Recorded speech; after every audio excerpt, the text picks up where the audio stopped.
Hi friends, welcome back. Trivikram ಅವರು birthday ಮಾತೆ ಎಲ್ಲ ಕಡೆ ಒಂದು ವೈರಲ್ ಆಗ್ತಿದೆ ಅಂತಲೇ ಹೇಳ್ಬೋದು. ತ್ರಿವಿಕ್ರಮ್ ಅವರು ಬರ್ಡೇ ಯಾಕೆ ಸೆಲೆಬ್ರೇಷನ್ ಮಾಡ್ಕೊಂಡಿಲ್ಲ ಅಂತ ಎಲ್ಲರಿಗೂ ಒಂದು ಪ್ರಶ್ನೆ ಇದೆ. ಮುದ್ದು ಸಸಿ ಶೂಟಿಂಗಲ್ಲಿ ಬೇಕು ಅಂತಲೇ ಅವರು ಆ ಡೇಟ್ನ ಹಾಕಿಸ್ಕೊಂಡಿದ್ರಂತೆ. ಮೇ 18ಗೆ ನನಗೆ ಬೇಗ ಕೆಲಸ ಮುಗಿಸ್ಕೊಡಿ, ನಾನು ಆವತ್ತು ಕೆಲಸ ಮಾಡಬೇಕು ಅಂತ ಹಾಕಿಸ್ಕೊಂಡಿದ್ರಂತೆ. ಅವರ ಉದ್ದೇಶ ನಾನು ಕಾಯಕನೇ ಕೈಲಾಸ ಅನ್ನೋ ರೀತಿಯಲ್ಲಿ ನಾನು ಏನು ಕೆಲಸ ಮಾಡ್ತಾ ಇದ್ದೀನಿ ಅದರಲ್ಲೇ ದೇವರನ್ನ ನೋಡುವಂಥದ್ದಿರ್ಬೋದು, ಅದರಲ್ಲೇ ಒಂದು ಖುಷಿನ ನೋಡುವಂಥ ಒಂದು ವ್ಯಕ್ತಿ. ಅವರು ಸಣ್ಣದ್ರಲ್ಲೆಲ್ಲ ಅಷ್ಟೊಂದು ಸೆಲೆಬ್ರೇಷನ್ನೇ ಮಾಡ್ಕೊಂಡಿಲ್ವಂತೆ. ಅದನ್ನು ಕೂಡ ಬಾಸ್ ಟಿವಿಯಲ್ಲೇನೆ ಅವರೇ ಹೇಳ್ಕೊಂಡಿದ್ರು ಸ್ವತಃ. ಅಂದರೆ ನನಗೆ ಏನೋ ರಜಾ ದಿನಗಳಲ್ಲಿ ಒಂದು ಮೇ 18 ಅಂದರೆ ಆಲ್ಮೋಸ್ಟ್ ರಜಾ ದಿನಗಳ ಬೇಸಿಗೆ ರಜಾ ಅಂತ ಇದ್ದಾರೆ. ಸೊ ಹಾಗಾಗಿ ಎಲ್ಲೂ ಕೂಡ ಅವ್ರು ಸೆಲೆಬ್ರೇಷನ್ ಮಾಡಲಿಲ್ವಂತೆ.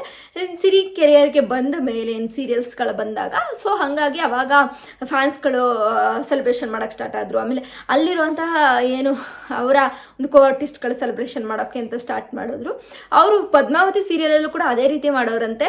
ಆವತ್ತಿನ ದಿನನೇ ಶೂಟಿಂಗ್ ಮಾಡ್ಕೊಂಡವ್ರಂತೆ. ಅವ್ರಿಗೆ ಅಷ್ಟೊಂದು ಸೆಲೆಬ್ರೇಷನ್ ಮಾಡಿಸ್ಕೋಬೇಕು ಆ ಥರದ್ದೆಲ್ಲ ಇಷ್ಟ ಇರಲಿಲ್ವಂತೆ. ಬಟ್ ಫ್ಯಾನ್ಸ್ ಆಸೆ ಏನಂದರೆ ನಾವು ಕೂಡ ಅವ್ರ ಬರ್ಡೇನ ಸೆಲೆಬ್ರೇಟ್ ಮಾಡಬೇಕು ಅನ್ನೋ ಒಂದು ಆಸೆ ಇದೆ. 200-300 ಜನ ಅವರು ಒಂದು ಮುದ್ದು ಶೂಟಿಂಗಿಗೆ ಹೋಗಿ ಸೆಲೆಬ್ರೇಷನ್ ಮಾಡುವಂತಹ ಪ್ರಯತ್ನನ ಮಾಡಿದ್ದಾರೆ, ವಿಶ್ ಮಾಡುವಂಥ ಪ್ರಯತ್ನನ ಮಾಡಿದ್ದಾರೆ.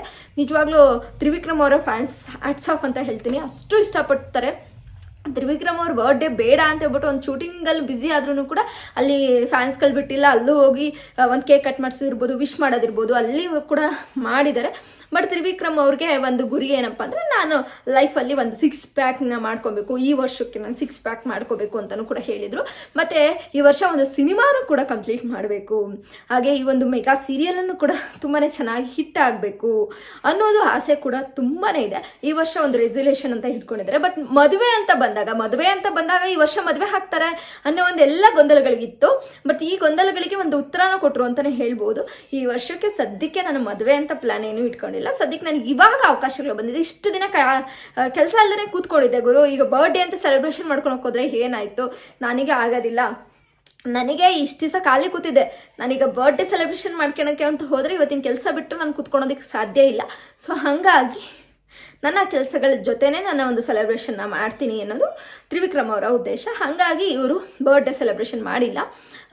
ಮತ್ತು ಮುಂಬರುವಂತಹ ದಿನಗಳಲ್ಲಿ BBK 11ನ ಎಲ್ಲ ಕಂಟೆಸ್ಟೆಂಟ್ಗಳ ಜೊತೆ ಮೀಟಪ್ ಮಾಡ್ತೀನಿ ಅಂತಲೂ ಕೂಡ ಹೇಳಿದ್ದಾರೆ. ಹಾಗೆ ರೆಸಲ್ಯೂಷನ್ಗಳೇನಂತಂದರೆ ಹೇಳಿದ್ನಲ್ವಾ, ಅವರ ಒಂದು ಸಿನಿಮಾ ಒಂದು ಶೂಟಿಂಗ್ನ ಕಂಪ್ಲೀಟ್ ಮಾಡಬೇಕು ಅಂತ. ಸಿನಿಮಾ ಯಾವುದು ಅಂತ ಹೇಳ್ಬಿಟ್ಟು ನೆಕ್ಸ್ಟ್ ಹೇಳ್ತಾರೆ ಅನ್ನೋದನ್ನ ಹೇಳಿದ್ದಾರೆ. ನೆಕ್ಸ್ಟ್ ಯಾವ ಸಿನಿಮಾ ಅಂತ ಹೇಳ್ತಾರಂತೆ. ಆ ಸಿನಿಮಾ ಯಾವುದು ಅಂತ ವೇಟ್ ಮಾಡಿ ನೋಡೋಣ. ನನಗೆ ಗೊತ್ತಾದಾಗ ನಾನು ನಿಮಗೆ ವಿಡಿಯೋ ಮಾಡಿ ಶೇರ್ ಮಾಡ್ಕೊತೀನಿ.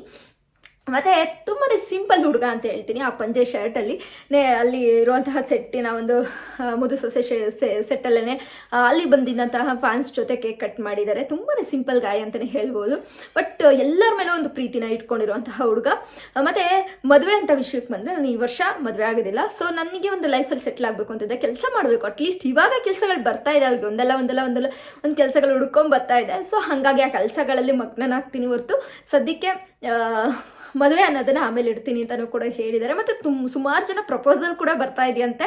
ಅಂದರೆ ಕೆಲವೊಂದು ಇಂಟರ್ವ್ಯೂಗಳಲ್ಲಿ ತ್ರಿವಿಕ್ರಮ್ ಅವರು ಹೇಳ್ತಾರೆ, ನನಗೆ ಕೋಟ್ಯಾಧೀಶ್ವರ ಒಂದು ಹುಡುಗಿ ಬಂದರೆ ಸಾಕಪ್ಪ ಅಂತ ಹೇಳ್ತಾರಂತೆ. ಸೊ ಹಂಗಾಗಿ ನಾನು ಆ ಕಂಪ್ನಿಲಿದ್ದೀನಿ, ನಾನು ಅಷ್ಟು ದುಡಿದೆ ಇಷ್ಟು ದುಡಿದೆ, ನಾನಿಬ್ರು ನೋಡ್ಕೋತೀನಿ ಅಂತೇಳಿ ಸುಮಾರು ಜನ ಹುಡುಗಿಯರು ಪ್ರಪೋಸಲ್ ಕೂಡ ಕಳಿಸಿದ್ರಂತೆ. ನಿಜವಾಗ್ಲೂ ಅಂಥ ಹ್ಯಾಂಡ್ಸಮ್ ಗಾಯ್ಗೆ ಪ್ರಪೋಸಲ್ ಬರ್ದೇ ಇರುತ್ತಾ? ಪ್ರಪೋಸಲ್ ಬಂದಿರುತ್ತೆ. ಸೊ ತ್ರಿವಿಕ್ರಮ್ ಅವರು ಪೆಂಡಿಂಗಲ್ಲಿ ಇಟ್ಟಿದ್ದಾರೆ. ಪೆಂಡಿಂಗಲ್ಲಿ ಅನ್ನೋದಕ್ಕಿಂತ ಈ ವರ್ಷ ಬೇಡ, ನೆಕ್ಸ್ಟ್ ವರ್ಷದಲ್ಲಿ ನಾನು ಏನಾದರೂ ಒಂದು ಈ ವರ್ಷ ಅಚೀವ್ ಮಾಡಿ ನೆಕ್ಸ್ಟ್ ನೋಡೋಣ ಅನ್ನೋದು ಅವರ ಒಂದು ಪ್ಲ್ಯಾನ್ ಆಗಿದೆ. ಸೊ ಅವರೆಲ್ಲ ಪ್ಲ್ಯಾನ್ಗಳಿಗೆ ಆಲ್ ದ ಬೆಸ್ಟ್ ಹೇಳೋಣ. ತುಂಬಾ ಚೆನ್ನಾಗಿರಲಿ, ಒಳ್ಳೇದಾಗಲಿ ತ್ರಿವಿಕ್ರಮ್ ಅವ್ರಿಗೆ. ನಮ್ಮ ಭವ್ಯ ಗೌಡ ಅವರು ಅಷ್ಟೇ ಒಳ್ಳೇದಾಗಲಿ ಸೀನಿಯರ್ ಅಂತ ವಿಶ್ ಕೂಡ ಮಾಡಿದ್ದಾರೆ ಭವ್ಯ ಗೌಡ ಅವರು. ಆ್ಯಂಡ್ ಮೋಕ್ಷಿತಾ ಅವರು ವಿಶ್ ಮಾಡಿದ್ರ ಅಂತ ಕೇಳಿದ್ರೆ ಮೋಕ್ಷಿತಾ ಅವರು ಮೋಸ್ಟ್ಲಿ ವಿಶ್ ಮಾಡಿರ್ತಾರೆ, ಪರ್ಸ್ನಲಿ ವಿಶ್ ಮಾಡಿದ್ದಾರೆ. ಆ್ಯಂಡ್ ಇವರು ಸ್ಟೇಟಸ್ ಎಲ್ಲ ಅಷ್ಟೊಂದು ಹಾಕೊಂಡಿಲ್ಲ, ಸ್ಟೋರಿಯಲ್ಲೆಲ್ಲ ಹಾಕೊಂಡಿಲ್ಲ. ಮೋಕ್ಷಿತಾ ಅವರು ಪರ್ಸ್ನಲ್ ಆಗಂತೂ ವಿಶ್ ಮಾಡಿದ್ದಾರೆ. ಆಲ್ಮೋಸ್ಟ್ ಎಲ್ಲ ಕಂಟೆಸ್ಟೆಂಟ್ಗಳು ಕೂಡ ವಿಶ್ ಮಾಡಿರ್ತಾರೆ. ಅದರಲ್ಲಿ ಕ್ಲೋಸ್ ರಿಲೇಟಿವ್ಸ್ ಇರೋರಂತರೂ ಸ್ಟೋರಿ ಎಲ್ಲ ಹಾಕೊಂಡಿದ್ದಾರೆ ಅಂತಲೇ ಹೇಳ್ಬೋದು. ಫಸ್ಟ್ ವಿಶ್ ಮಾಡಿರೋದಂದರೆ ನಮ್ಮ ಭವ್ಯ ಗೌಡ ಅವರು. ತುಂಬಾ ಹ್ಯಾಪಿ ಆಗಿದ್ದಾರೆ ಎಲ್ಲ ತ್ರಿವ್ಯ ಫ್ಯಾನ್ಸ್ಗಳು. ಸೊ ಇದಾಗಿತ್ತು ತ್ರಿವಿಕ್ರಮ್ ಅವರು ಯಾಕೆ ಬರ್ತ್ಡೇ ಸೆಲೆಬ್ರೇಷನ್ ಮಾಡ್ಕೊಂಡಿಲ್ಲ ಅಂತ ಅನ್ನೋದ್ರ ಬಗ್ಗೆ ಏನೆಲ್ಲ ಗೊಂದಲಗಳಿತ್ತು ಅದ್ರ ಬಗ್ಗೆ ಇವತ್ತು ಮಾತನಾಡಿದ್ದೀವಿ. ಇಷ್ಟ ಅದು ಆಗಿರುತ್ತೆ ಅಂತ ಅನ್ಕೋತೀನಿ. ಇಷ್ಟ ಆದರೆ ಲೈಕ್ ಮಾಡಿ, ಶೇರ್ ಮಾಡಿ, ನನ್ನ ಚಾನಲ್ಗೆ ಸಬ್ಸ್ಕ್ರೈಬ್ ಮಾಡ್ಕೊಳ್ಳಿ guys. Love you guys, bye.